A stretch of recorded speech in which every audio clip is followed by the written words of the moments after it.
Yeah, so what we've done is we use a firm called Stantec, which is a well-known firm. They do a lot of avian impact studies. And so let me tell you how I may not get it exactly right, but when you do, what we first do is we come into an area and we say, okay, look, this is the area that we want to study. We put together a study plan and a work plan. We then present that work plan to the DEC and the U.S. Fish and Wildlife Service. All of the studies we do are in accordance with DEC and U.S. Fish and Wildlife guidelines. We'll then complete a study, show it to them, get their sign-off approval, or back to the drawing board for more studies. And that's an iterative process. Your avian impact studies are the longest studies that you do. It generally takes about 2 years. So we've done about 2 years worth of studies. You correlate that information with other receptors, other DEC data. That's probably, I mean, people always mention sound.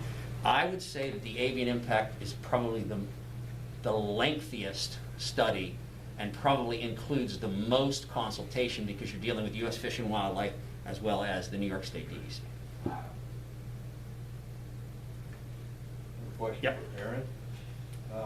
Aaron, does the town board have the ability to override any of the 94C rules? I mean, it sounds like a stupid question, but I don't know that answer.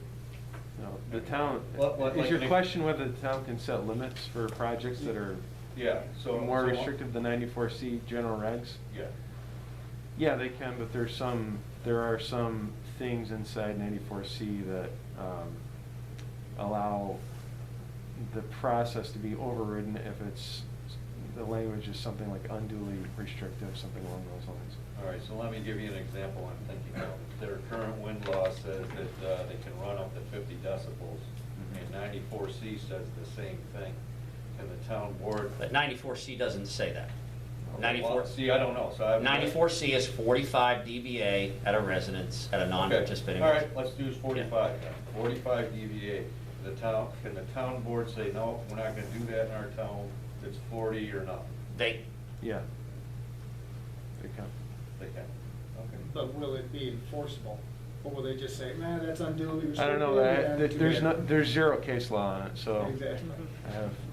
But I The can tell, this is. the government, well, the state of New York wants this to happen, folks. Let's be real honest here. They want it to happen. So did you want me to answer the question, or? No, that's all right. Okay. You kind of did. Okay, here's a piece of 94C, which I have in my hand here. This has to do with the citing the Renewable Energy Board.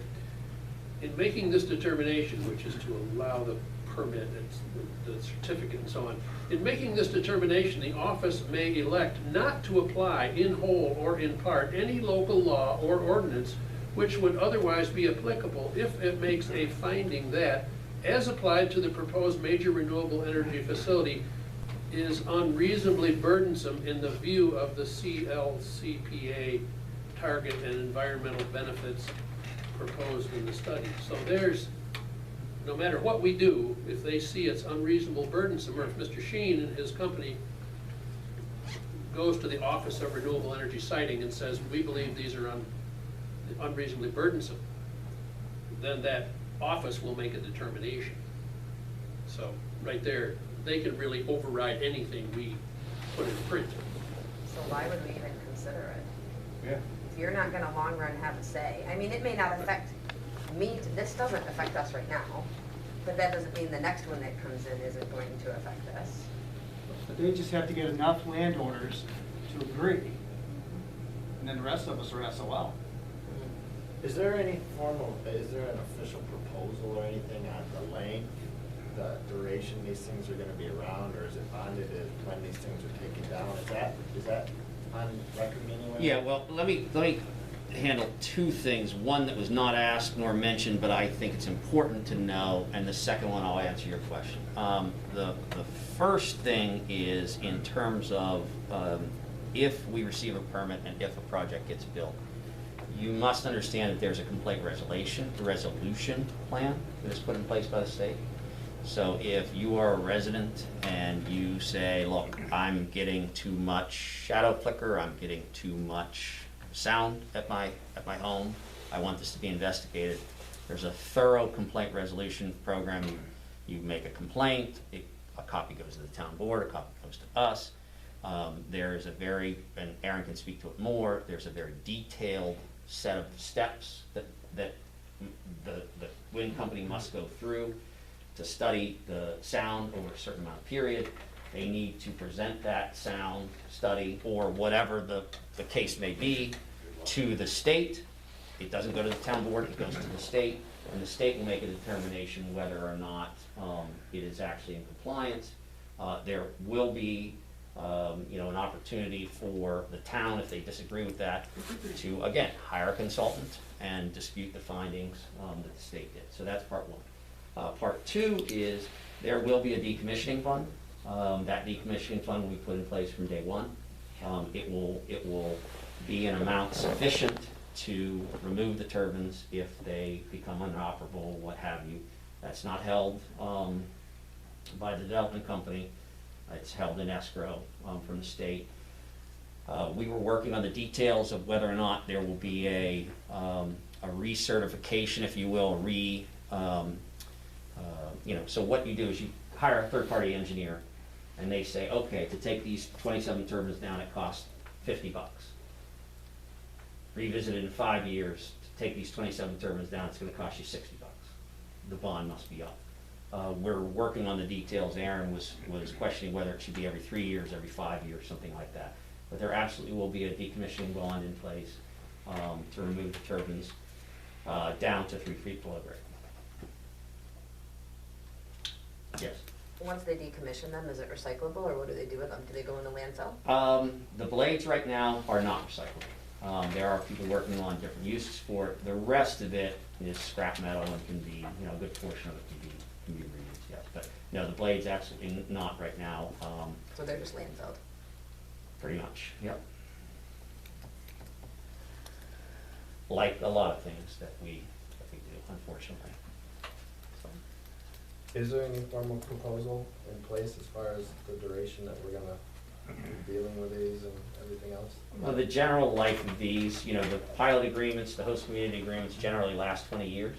The useful life of the turbines could be longer, should be longer, frankly. I think, more like a 30-year time frame. But, there's projects that are operating that turbines were built in, 1980. There are turbines in the state that have been operating since 1999. I think 1999, 2000 was the first project that was built in the state. Madison County has the first ones. They're still operating today. Same turbines, same, Now, I don't know if there's any plans to replace those or do anything, but, they're the same they're operating. But there's no standard, for instance, if we sign, they get approved for Tom and Howard, it's not like it's for 20 years, it's for 30. Is there any end to it? I don't think, I would, I'm gonna jump in over Pat here. I don't think they're gonna end if they've got, like the Can Steuben project, I think that the mortgage that they were getting for that was $400 or $500 million. And so they're running a whole bunch of infrastructure other than, just the turbines, all kinds of line and everything. So I would guess that these things they're gonna put up new ones or whatever. I don't think they're gonna, I don't think it's all just gonna go away. There's an So awful lot of infrastructure other than the turbines. But is it ever renegotiated as far as numerical, is it in the contract? So the way that the host community agreements and the pilot is contemplated, at the end of their period, there could be a renegotiation, or they could just simply go on the tax rolls. It just depends on how, that happens at the end of their, at the end of the pilot agreement. At the end of the pilot agreement, it should not be at the end of their useful life. I would just like to make a comment on that. I read probably a dozen of the good neighbor agreements and leases, and they're all for 49 years, which doesn't make sense to me because the pilot's only 20 years. And anything that's in those agreements, you can, disagree with it, not sign it. So, but most of the ones I've seen are for 49 years. So, and one other comment, as elected officials, your number one fiduciary responsibility is to protect the people.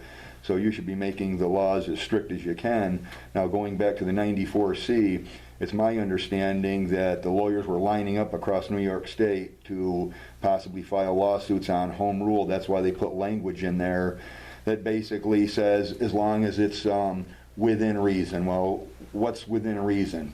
To you guys, it might be one thing, to Kevin, it might be something else, so, my suggestion would be, strengthen your law to protect the people. If the state comes in and says, we're gonna overrule your town law, well then, to me, the liability is on them, and let's face it, anybody can get sued for anything these days, so.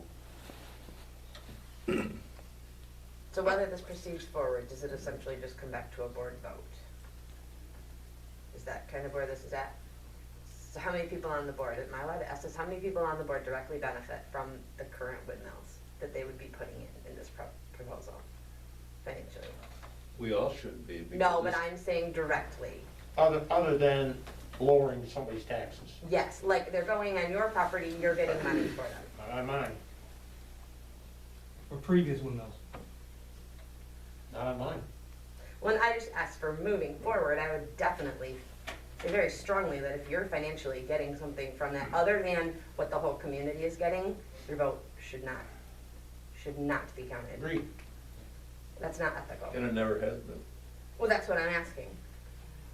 So is that the way you move forward? If somebody financially benefits from it other than the community, their vote doesn't count?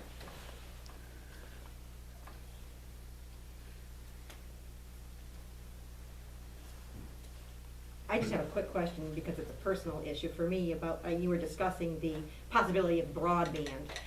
And my concern there is how does that all shake down? Is that something that's involved with the town board? Because as we all know, how much money has been earmarked by New York State for us in the rural community to have broadband? We haven't seen any of that money. Well, I can't speak to that, I can't, this is what I do know. Within the framework that they're dictating to us with this additional, they're just calling it additional benefits to the town. Right now, it has been suggested that they give a credit or a partial credit to people living within a certain distance of the project on their electric bill. As I learned about this, and I've spoken to Don about this, I've spoken to the Avoca Town Board about this, I've spoken to several people. To me, it doesn't seem like a good use of funds, and I'll tell you why. If they say everyone within 5 miles of the nearest turbine should receive a credit, that could be 10,000 homes, could be 8,000, it could be a lot of people in that area. And if you're talking about spreading, $100,000 out over the life of this, as opposed to something that's dedicated to the town to take for their taxes, or dedicated to something like, you get an estimate that says to run 5 broadband lines, it's gonna cost X amount of dollars, and we make a contribution toward that. I think that's the direction I'd love it to go. I don't know if we can make that happen, but I'm sorry that the state promised things that they couldn't deliver or what have you. It's something that we're gonna try to use those funds to maximize to the town. I've made no promises that will happen, but I will certainly investigate. Just as, and Don and Aaron know this, I've spoken to the school superintendents about trying to maximize the amount of money that the school and the amount of benefit that the schools get. Because there's some worry that the spending cap and what have you will limit their ability to benefit from the project. So we're going to look at other ideas to try to maximize the benefit to those people. One of the things in reading a packet on, I guess they called it an additional host agreement Yeah. to lower energy bills, and there was a variety of ways it could be administered, but it looked like, they were leaning toward one credit, like in December or January, because otherwise it would be pretty small. Yeah. As you spread it. So, that's a concern, and it sounded like their concern was that people wouldn't realize what they were trying to give them, I guess. So it sounded like they wanted to make it look better than it really was, but it didn't sound like a lot. Now, it said in a wind project, $1,000 a megawatt, if I remember correctly, per year. Now, so they looked at a potential for 7 turbines in the town of Howard. So I just took, here's the sizes you've got, here's how many of this and that, and took an average megawatt output for all the turbines of your 32. And then just did that times 7. Seems like, if I remember right, it was in the low 30s. Probably. So if you looked at that, you'd be spreading like 32,000 around into electric bills over that radius, annually, so. But I don't know how much. And only for 10 years. 10 years, correct, it wasn't, yeah, that only went on for 10 years. But the problem, and I don't dispute your math, I mean, we can debate that or what have you.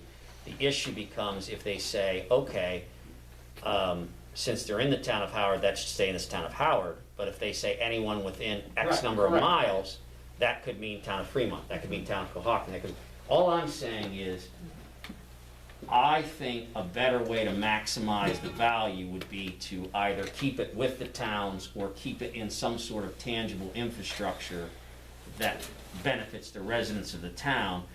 Dana Whiteman from Avoca brought up a great point. He said, what if you have renters? And, the property owner pays the property taxes, but yet the renter is getting the benefit of the electric savings. That's not necessarily fair because the person who pays the property taxes should get the benefit of that. I'm not saying I agree or disagree, but it makes sense. It's a logical argument. That part of it, I think let's just put that for a different day. That's a small portion of what we're talking about Is here. that new, Kevin? It's brand new. Okay, Yeah, it just started with 94C. okay. What I can tell you is, I apologize, I normally come armed with 100 cards, and I brought none. I gave this gentleman my phone number. Aaron, everybody has it. You can find it on the project website if you have it. I invite you all to reach out. I will keep you updated as to when we have the maps and things for the shadow flicker. We'll make it available in the town. Mr. Wagner, you'll get yours personally delivered to you so that you can see them. Anybody else that has questions can contact me. Can contact me through Aaron or the town. Hey, where's Kevin's number? That sort of stuff.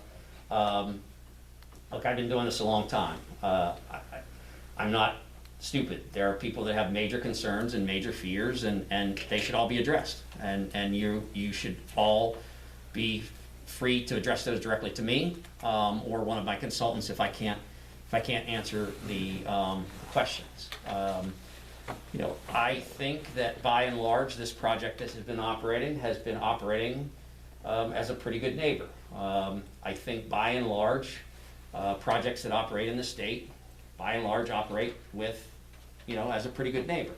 That's not to say that there aren't some issues that need to be addressed. I think that this town can learn from this project. I think this town can teach other towns in this area what we can learn from. And I think it can be a good project with good benefits to the town. I realize, having said that, some people are going to say, look, you ruined the town. I don't mean to ruin your town. It's what the pluses and minuses of a wind project.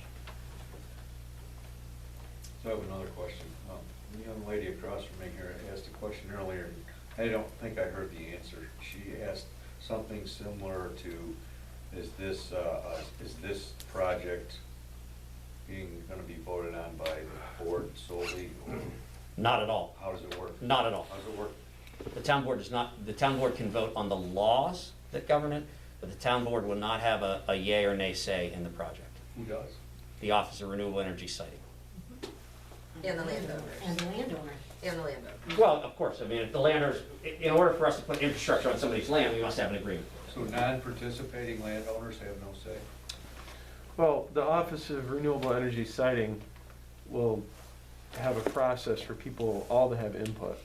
But it's, the main things they're gonna be looking at are town laws, the regs that are in for 94C, and, what the documents the company has submitted, anything anybody's experts or interveners wanna submit, so.